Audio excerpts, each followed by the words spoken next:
नमस्कार दोस्तों, मैं हृदय से यादव उपस्थित हूँ आपके अपने YouTube चैनल स्टडी रूम पर। आज हम एक नए वीडियो के साथ उपस्थित हैं। इस वीडियो का जो विषय है वो समसामयिक जो घटनाएं हैं, एक चर्चित बीमारी कोरोना के बाद एक और नई समस्या हम लोगों के सामने एक बीमारी हमारे चौखट पर खड़ी हुई है, जिसका नाम है ब्लैक फंगस। आप पिछले 1.5-2 महीने से न्यूज़ चैनल, टेलीविज़न, अखबारों के माध्यम से सुन रहे होंगे, देख रहे होंगे कि एक और बीमारी आ गई है ब्लैक फंगस नाम की। तो ये ब्लैक फंगस क्या है, कैसे लोगों में फैलता है, किन लोगों पे ज़्यादा इफ़ेक्ट करता है और क्या इसके लक्षण हैं, कैसे बचाव करते हैं, ये सारी चीज़ें हम आज इस वीडियो के माध्यम से समझेंगे बहुत ही सरल भाषा में। तो बिना किसी समय गंवाए हम लोग जानते हैं ब्लैक फंगस। दोस्तों, सबसे बड़ी बात ये आपको जानना ज़रूरी है, ये ब्लैक फंगस कोई नई बीमारी नहीं है। इससे पहले भी हमारे एनवायरनमेंट में ये मौजूद थी। ये जो फंगस हैं ये एनवायरनमेंट में स्वतंत्र रूप से पाए जाते हैं, सड़े गले पदार्थों में, है ना। कोई भी वस्तु जैसे खाद्य पदार्थ जहाँ सड़ जाते हैं वहाँ पर ये उनमें ये पाए जाते हैं, मिट्टी में, है ना। तो ये इन जगहों पर मिलते हैं। यही जो फंगस हैं वो अगर हमारे किसी भी माध्यम से अगर हमारे संपर्क में आ जाते हैं तो ये हमको इफ़ेक्ट कर देते हैं। आप और अच्छे से ऐसे समझिए जैसे कि आप कोई फल वगैरह काटते हैं और काट के खुले में कुछ समय के लिए 1-2 दिन के लिए रख देते हैं, तो उस पर एक सफ़ेद सफ़ेद फफूंदी सी जम जाती है और बाद में वो फफूंदी लग के वो फल सड़ने लगता है, और जहाँ वो लगती है फफूंदी उस जगह पे काला काला हो जाता है। वो उसी को हम ब्लैक फंगस कहते हैं, ठीक है। क्योंकि ये जो फंगस है ये अपने इफ़ेक्टेड एरिया को, जहाँ पर ये मतलब वर्क करता है, उसको काला कर देता है। वो जो सेल्स होती हैं उनको डिस्ट्रॉय कर देता है। ब्लड के सर्कुलेशन को जब व्यक्ति के शरीर में पहुंचता है तो ये ब्लड जहाँ पर इफ़ेक्ट करता है वहाँ पर ब्लड सेल्स को डिस्ट्रॉय कर देता है, तो वहाँ उसका एरिया काला हो जाता है। इसीलिए इसका नाम हम ब्लैक फंगस कह देते हैं। वैज्ञानिक दृष्टिकोण से अगर हम इसको जानें तो इसका जो वैज्ञानिक नाम है म्यूकोरमाइकोसिस। म्यूकोरमाइकोसिस को ही हम ब्लैक फंगस कहते हैं, ठीक। ये म्यूकोरमाइकोसिस एक फंगल इन्फेक्शन है जो म्यूकोरमाइसिटीज़ फंगस के एक समूह से होता है। यानी म्यूकोरमाइकोसिस म्यूकोरमाइसिटीज़ फंगस का एक समूह है, इसके माध्यम से ये होता है। ये म्यूकोरमाइसिटीज़ फंगस का समूह फंगस का एक परिवार है, म्यूकोरेलिस उसका एक सदस्य है। तो अगर आपसे परीक्षा में तथ्यात्मक सवाल कभी पूछ ले, इसका वैज्ञानिक नाम पूछ ले, तो आप इसको बता सकते हैं कि ये म्यूकोरमाइकोसिस है और म्यूकोरमाइसिटीज से ये फैलता है, ठीक। तो ये छोटी सी आपको बात दिमाग में रखनी है। दूसरी बात, ये मैंने बताया कि आप हमारे एनवायरनमेंट में सड़े गले पदार्थों में, मिट्टी में पाया जाता है, ठीक है, स्वतंत्र रूप से। अब बात करते हैं कि कैसे और किन लोगों पे ये इफ़ेक्ट कर रहा है ना। तो कैसे फैलता है, तो आप देखेंगे कि श्वसन के माध्यम से, फेफड़ों में कटी फटी त्वचा या जली त्वचा के माध्यम से व्यक्ति के शरीर में ये फैलता है। ये जो फंगल इन्फेक्शन है ये व्यक्ति के शरीर में पहुंचने के लिए 2-3 माध्यमों से हमारे शरीर में प्रवेश कर सकता है। जैसे कि मेनली ये श्वसन के माध्यम से हमारे शरीर में जाता है। जैसे नाक से होते हुए ये हमारे साइनस में पहुंचता है, तो जब साइनस से होते हुए कभी कभी ये मस्तिष्क में भी पहुंच जाता है।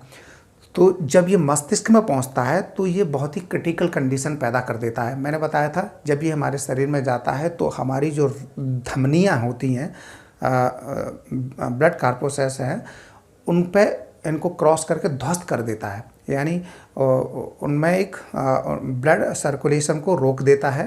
तो जहाँ पर इफ़ेक्ट करता है वो एरिया काला पड़ जाता है और आगे रक्त की सप्लाई बंद हो जाती है, बाकी सेल्स को डिस्ट्रॉय कर देता है, जिससे व्यक्ति की मौत भी हो जाती है।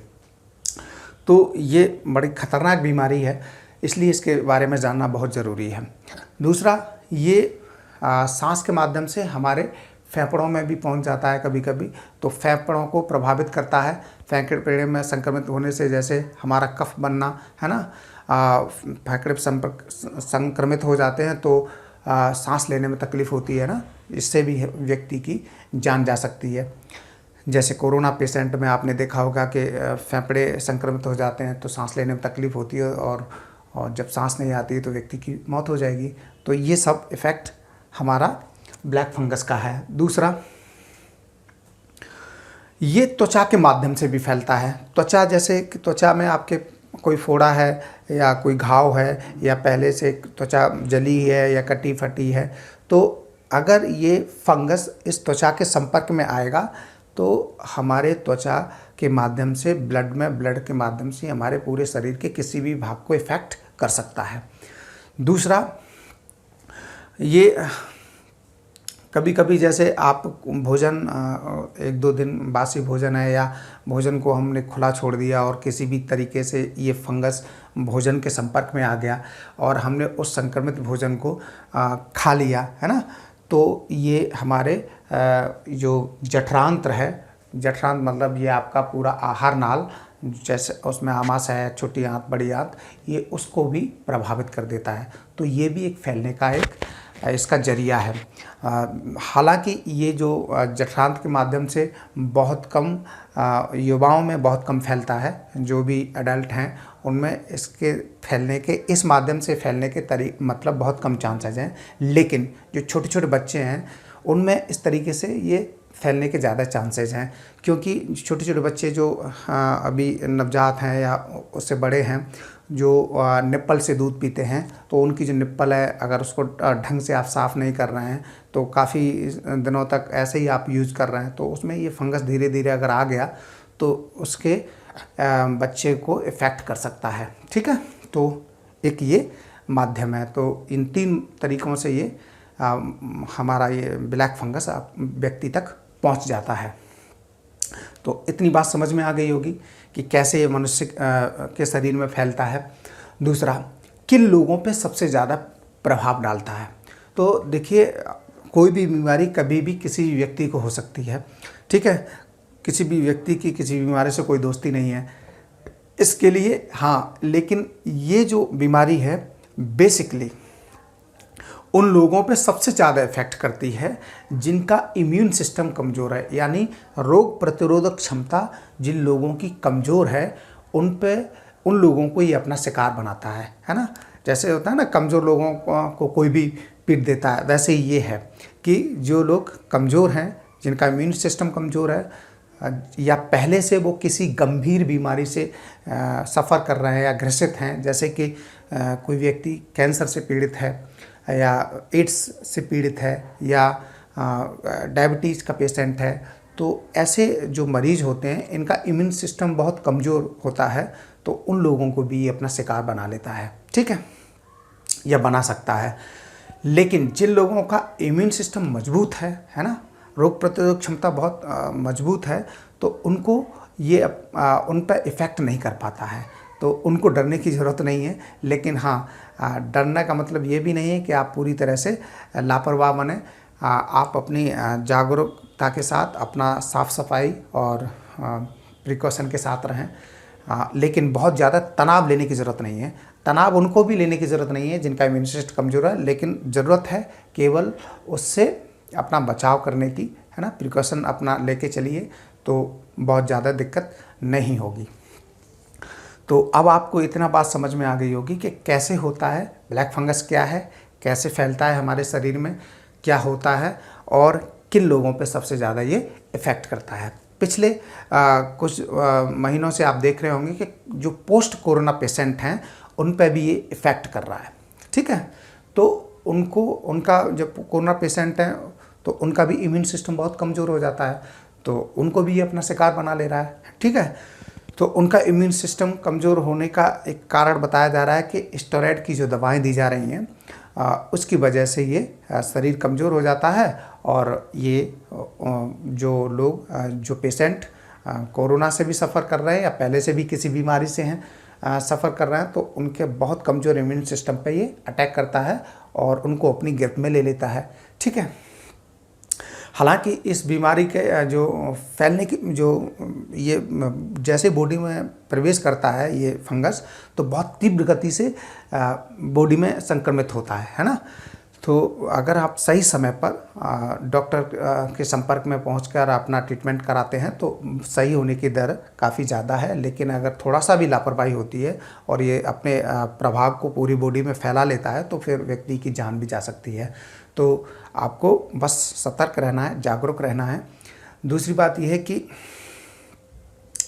आपने देखा होगा कि जो स्टेरॉइड्स है, माना जा रहा है कि इससे ब्लैक फंगस ज़्यादा इफ़ेक्ट, मतलब उन लोगों को ज़्यादा इफ़ेक्ट कर रहा है जो स्टेरॉइड का सेवन ज़्यादा कर रहे हैं। यानी जो कोरोना पेशेंट हैं उनको स्टेरॉइड्स की जो दवाएं हैं वो दी जाती हैं, जिससे उनका इम्यून सिस्टम कमज़ोर हो जाता है और उनको ये अपनी गिरफ्त में ले लेता है। तो जानते हैं क्या है स्टेरॉइड्स, ठीक है। स्टेरॉइड्स जो हैं ये जैविक सक्रिय कार्बनिक यौगिक हैं जो पादपों, जंतुओं, कवकों की कोशिकाओं से निर्मित होते हैं। बहुत टाइप के मतलब कई प्रकार के स्टेरॉइड्स होते हैं। उनमें से जो स्टेरॉइड्स चिकित्सीय क्षेत्र में दवाओं के रूप में प्रयोग करते हैं हम, मानव निर्मित दवाओं के रूप में, उनको हम बोलते हैं कॉर्टिकोस्टेरॉइड्स। इनका काम ये होता है कि ये किसी भी झिल्ली में उसके फ्लो को कम या ज़्यादा कर देते हैं, तो इसलिए हम इसको चिकित्सा के क्षेत्र में प्रयोग करते हैं। तो कोरोना की दवा में इस कॉर्टिकोस्टेरॉइड्स का प्रयोग सबसे ज़्यादा किया जा रहा है। ये आपके परीक्षा के दृष्टि से भी बहुत महत्वपूर्ण है। आप इसको नोट कर सकते हैं, याद कर सकते हैं कि कौन से स्टेरॉइड्स चिकित्सीय क्षेत्र में प्रयोग किए जाते हैं।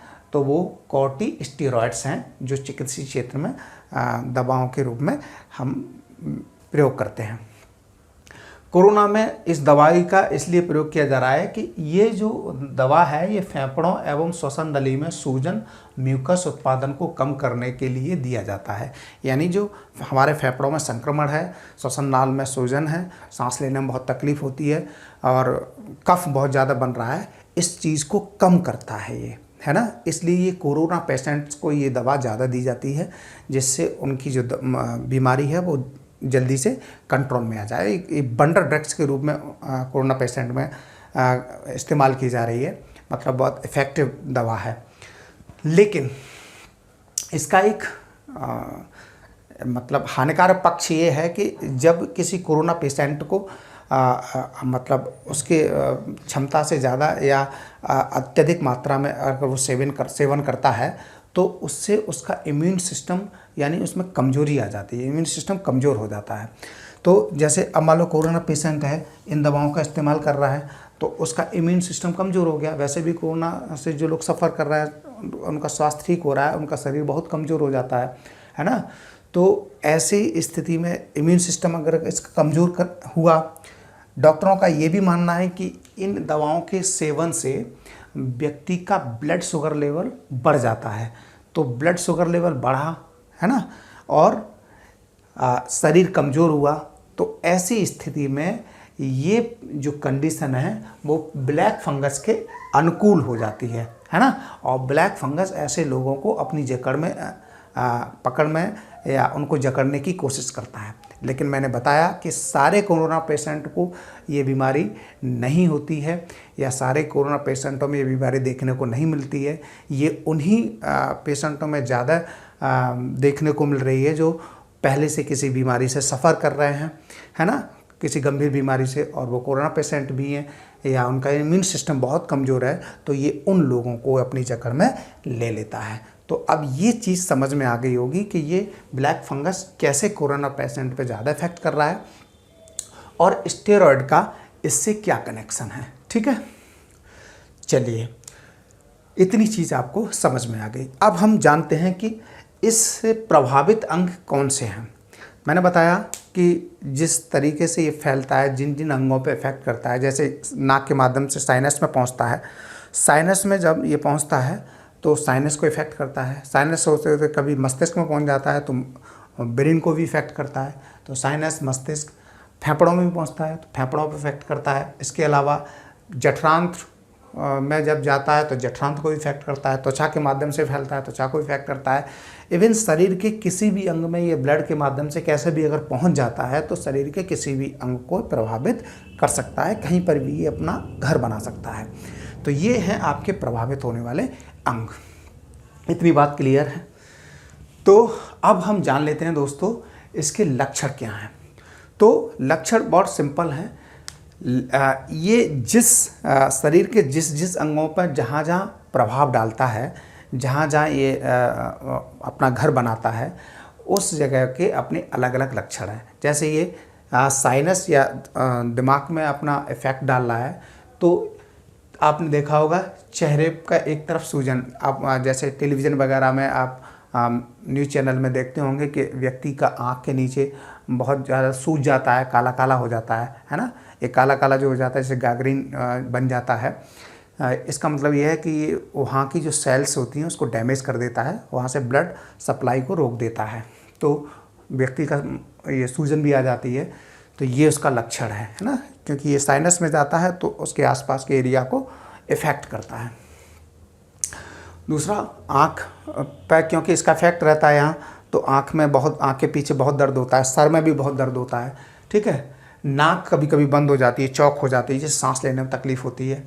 आँख के नीचे काला होना, मुंह के अंदर काले धब्बे पड़ जाना, है ना। तो ये इसके लक्षण हमको दिखते हैं। अगर ये फेफड़ों में संक्रमण करता है ना, तो फेफड़ों में संक्रमण के लिए क्या करेगा कि कफ बनाएगा बहुत ज़्यादा, है ना, जिससे सांस लेने में आपको तकलीफ होगी। ज़्यादा कफ होगा शरीर फेफड़ों में तो छाती में भी दर्द होगा, फीवर आएगा, फीवर आपका कंटिन्यू रहेगा। तो ये सारे लक्षण होंगे। लेकिन ये सारे लक्षण आपके पास हैं तो इसके ज़रूरी नहीं कि आपको ब्लैक फंगस ही हो, और भी बहुत सारी बीमारियां हैं, जैसे आपका कोरोना ही है जिसमें आपके इस तरह के लक्षण हैं। या सामान्य अवस्था में भी आपको फीवर, सर्दी जुकाम हो जाता है तो फीवर आ जाता है, कफ बनता है, खांसी आती है, सांस लेने में भी कभी कभी दिक्कत होती है। तो ये सब कॉमन है। लेकिन आपकी ये जिम्मेदारी बनती है कि जब भी आप इस तरह के लक्षणों को देख रहे हैं तो अपने शरीर में, तो डॉक्टरों से तुरंत संपर्क करें और अपना चेकअप कराएं, ठीक है। अगर समय रहते हुए हमें बीमारी के लक्षण पता चल जाते हैं या बीमारी के बारे में पता चल जाता है तो सही ट्रीटमेंट से ये चीज़ें बहुत अच्छे से ठीक भी होती हैं। जठरांत्र में संक्रमण, वही खाने के माध्यम से अगर जठरांत्र संक्रमित होती है तो यहाँ पर भी आपका पेट में दर्द होना, उल्टी होना, जी मचलाना, ये लक्षण आपको दिखाई देंगे। कभी कभी ज़्यादा संक्रमण हो जाता है तो जठरांत्र से रक्तस्राव भी होने लगता है, ठीक है। तो ये सारे लक्षण हैं। उम्मीद करता हूँ आपको अच्छे से ये समझ में आया होगा। दूसरी बात ये कि बचाव, तो बचाव सीधे हैं। आप जिन जिन चीज़ों से इफ़ेक्ट हो रहे हैं बस उनसे सावधानी बरतनी है ना, क्योंकि वायुमंडल बहुत प्रदूषित हो रहा है ना, और प्रदूषण में ये फंगस पाए जाते हैं। तो आप इससे बचने के लिए मास्क का प्रयोग करें।